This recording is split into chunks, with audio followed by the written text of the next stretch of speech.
Everyone, and I hope you guys have had a good start to your week, and I hope that you guys are doing well. And I just want to get on here and solve some of these problems from page 555.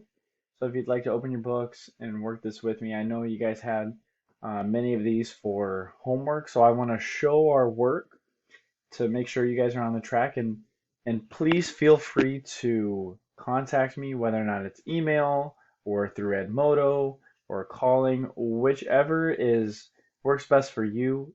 Please contact me if you have any questions. I know several have already, which is awesome. That's good, and I want to encourage you to keep asking questions because that's the best way to learn. So I'm gonna work many of these problems, and I hope that it can be a help to you. I would like you to look at your own work, see if you did the exact same thing. If you have any questions at all, please contact me. Say I need help with number 6 on page 555, and then I can help you work through that specific one. So please don't be shy.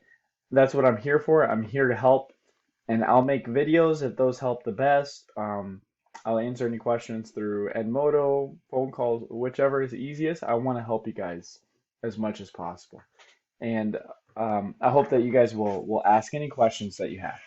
So let's turn this light on. Shed some light on the subject. Let's work number one. Before we work number one, I want to do a practice problem to kind of get us in the mood of solving. Now, we're going to solve an inequality. What makes an inequality an inequality is the inequality sign. We no longer have an equal sign. It doesn't say 3j equals 27. It says 3j is greater than or equal to 27. But don't let the sign confuse you because we're going to solve it just as if the sign was an equal sign. So let's solve. Let's do a different problem. We're not going to do number one, so I'm even going to cover it up. We're not going to do number one. I want to do a similar one to number one. What if it said 3x? Is that hard to see? Let's see if I can get a different marker. 3x is equal to 12. Now, in your mind, you're like, it's 4. Well, how do you know it's 4? It's because 3 times a number equals 12. Well, we know 3 times 4 is 12. But really what you're doing is, what is going on between 3 and x? Multiplying. So we have to do the opposite, which is dividing. In order to get x all by itself, we divide this side by 3. We'll divide this side by 3 as well. Carry down the equal sign. 12 divided by 3 is 4. And you're correct. Our answer is 4. What if I said 3 plus x equals 12? Well, what is going on between 3 and x is addition. So we're going to subtract 3 from both sides. Remember, keeping it balanced on both sides. Because here we're left with x. When we take away 3, we're just left with x. 12 minus 3 is 9. So our answer is 9. Notice nothing changes. We did this lesson before, I believe 12.5. This is exactly how you're going to solve these inequalities. Look at number 1. It says 3j is greater than or equal to 27. Now, if it said 3j is equal to 27, all we would have done is divided both sides by 3. We would find j is equal to 9. But it's an inequality. We're going to do the same mathematical step. Divide both sides by 3.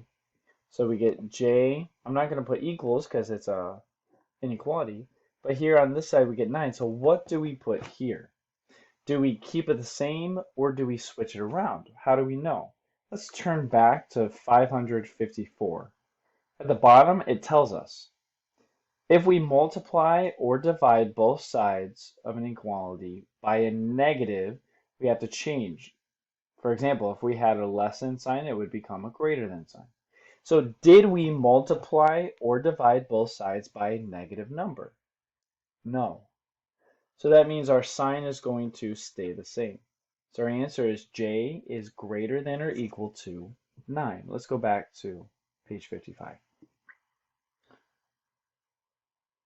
Okay, let's try number 2. D plus 14 is less than 29. What's going on between the variable and the constant is addition, so we're going to subtract, we get D. We got to do it to the other side as well. So 29 minus 4, we get a 5 here, we get a 1. Now, do we keep it or do we switch it? Did we multiply or divide by a negative? No, we subtract it. So we are going to keep it the same. And your answer is D is less than 15. How about number 3? R over 8 is not equal to 12. Well, this one's easy because can you switch that sign? No, you can't. So we say what's going on between R and 8? This fraction bar means division, so we're going to do the opposite, which is multiplying both sides. So here we get R, because they undo each other, is not equal to, we're just going to carry it down, 12 times 8 is 96. Our answer is R is not equal to 96. Now, let's get into some little different ones. How about number 13? It says solve and graph.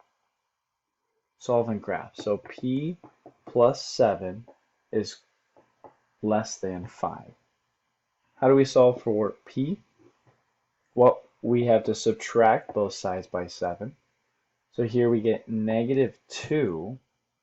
Do we keep it or switch it? We keep it because we did not multiply or divide by negative. So we keep it. Now how do we graph? Remember, anytime we graph, I just want you to put the 3 numbers, the number that we're actually told, negative 2, one lower than it, which is negative 3, one above it is negative 1. Now, on negative 2, do we put a open or closed dot?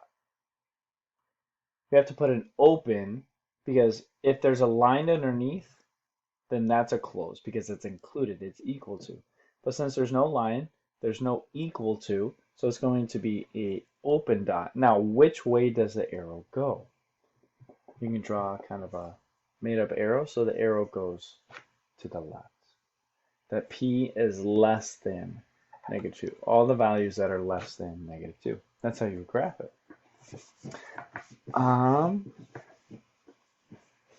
Let's go to number 19. It says 9e plus 14 is less than negative 49.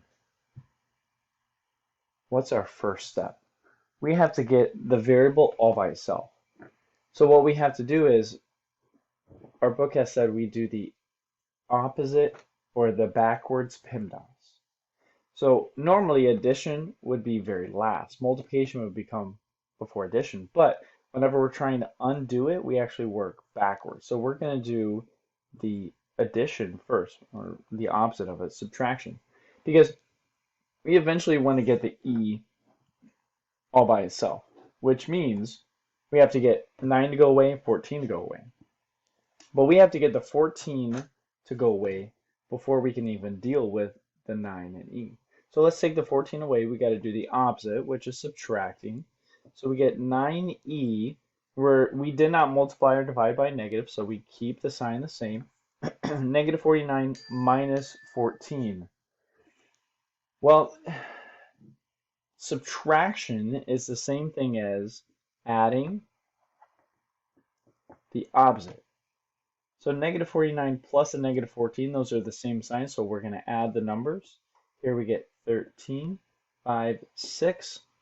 9e is less than negative 63. You're probably yelling at me through the screen. It's a negative. I know. So we need e all by itself. Let's raise this up a little. We need e all by itself, so we have to do the opposite, which right now is multiplying. So we're going to divide both sides by 9. Did we multiply or divide? Yes. By negative? No. So we keep the sign the same since we multiply by a positive. If 9 was a negative, we would have to switch it. But since it's a positive, we keep it the same. Negative 63 divided by 9 is negative 7. Notice the negative is on top.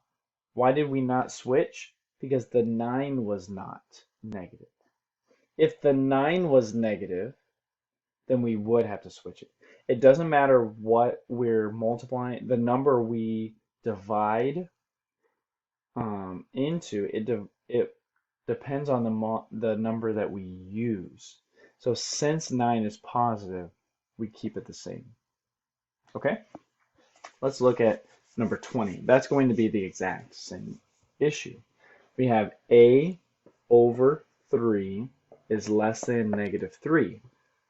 Well, we want a all by itself, so we have to multiply 3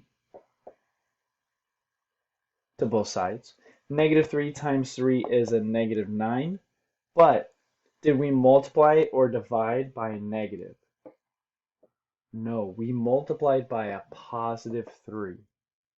So that means we keep our sign the same. Even though this negative 3 was there from the beginning, that doesn't matter, because what we multiplied by was this positive 3. Let's look at number 29. 29 is going to be different.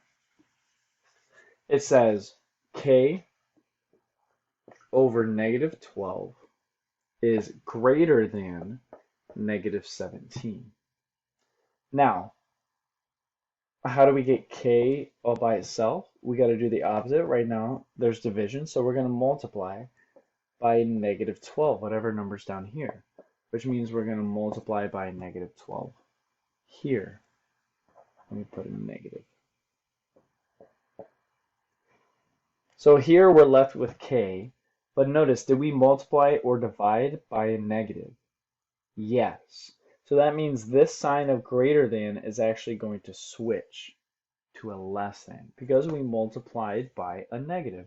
That was our rule.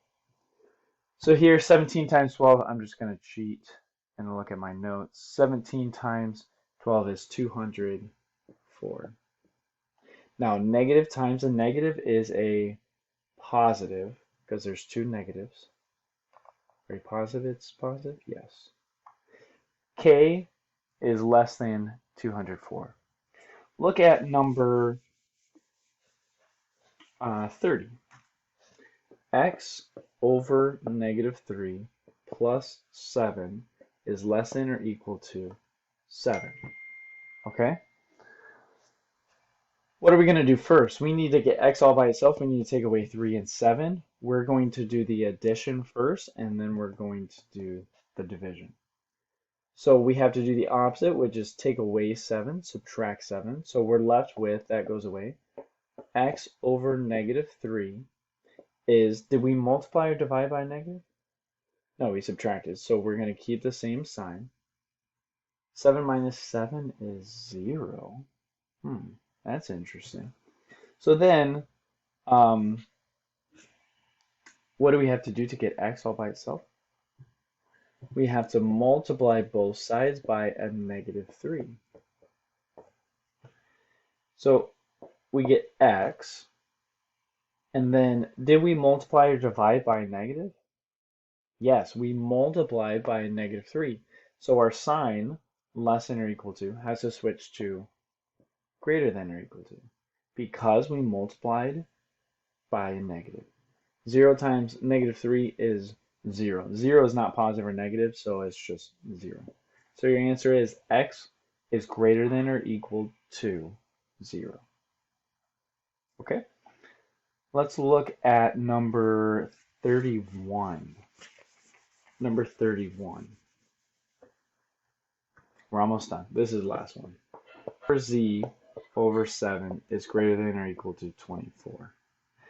So we got to get 4 and 7 to go away. We have to take away the 7 before we can take away the 4. So we're going to multiply by 7. So we get negative 4z. We're going to keep it because we multiplied by positive. Here we get 168. Then we have to divide by -4, and we get z. Since we divide by -4, it